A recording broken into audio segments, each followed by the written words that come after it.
249, we are under attack. It burns, it bleeds, it bruises. But we are no longer of the flesh. I'm Johnny Robot here at E3, and I'm here with Frederick, and we're talking Bombshell. Now, I've just seen this for the first time. Throw the audience at home what's this about. So, Bombshell is about Shelly Harrison, who's a former bomb disposal expert who lost her arm in something called the Washington incident.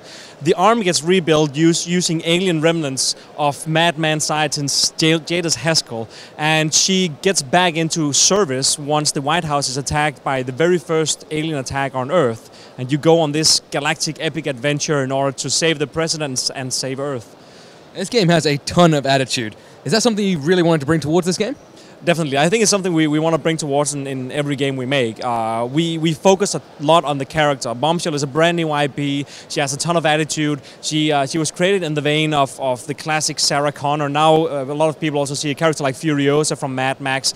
We wanted to create a strong leader, a female character that is focused around her character and personality and the way she can save Earth and the way she handles aliens. And I think we came up with something really, really cool for that.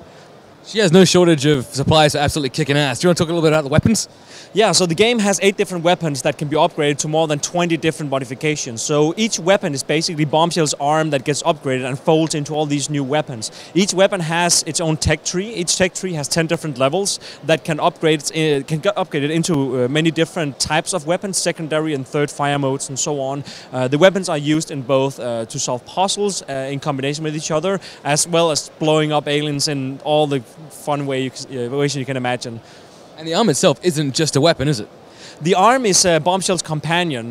During the game, you'll figure out that the arm actually has AI, and you'll get to know the arm better and better and work together with the arm to solve this ancient mystery on these worlds that you'll visit during the game. The arm can also be deattach and attach back to your body.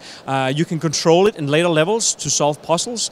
There's a lot of Metroid-style puzzles in the game where, according to which upgrade path you decide to do, you can unlock different secondary paths and quests during the game, where you can control Bombshell separately from the arm in order to solve different puzzles where you need to be 2 characters. Like you said, that Metroid feel to it is very old school. The game has a lot of exploring and exciting things to find.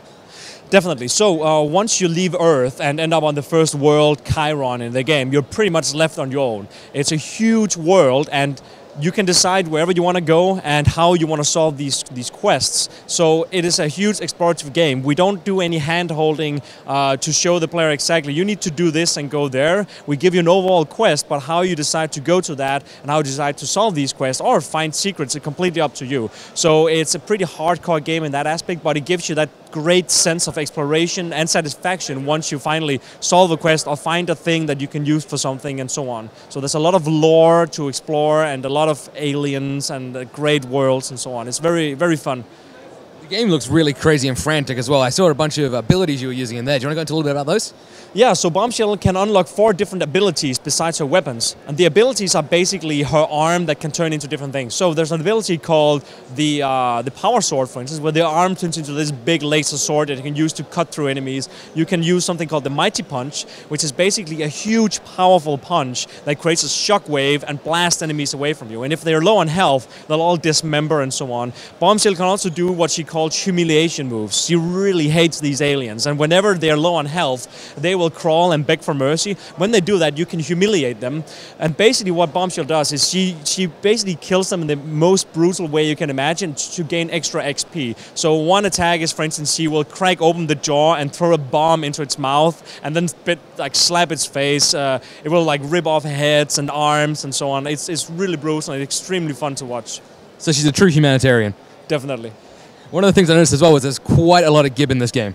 Yeah, the game is extremely bloody. One of the most fun ways to experience all the gore is using her bowling bombs. So besides the arm, Bombshell has her own custom-made bombs called the bowling bombs, and those are remnants from back when she was a bomb disposal expert. She's been working on these, creating AI inside the bombs. So the bombs basically seed out for enemies, but they can also be upgraded to have little kits inside of them. So basically, you have this mother bomb that explodes, and little tiny bombs fly out of it, and they seek for enemies enemies. And if they don't find enemies within a certain amount of time, they'll fly back and jump back on Bombshell's belt. So they are her little kids, if you can call it that, and she absolutely loves her explosives. That's her core personality. She's a bomb disposal expert, and she loves to blow things up as well.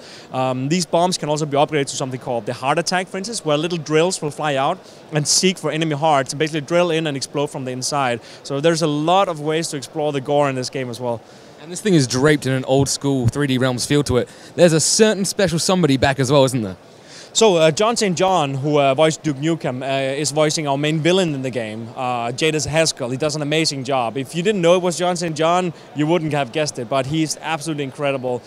We've used him in a lot of games. John St. John is a dear friend of us, and we tend on using him way out in the future on a lot of projects. He's doing a great job. When can we expect this to hit our consoles? Bombshell will be out on PC, Xbox, and PlayStation in late summer.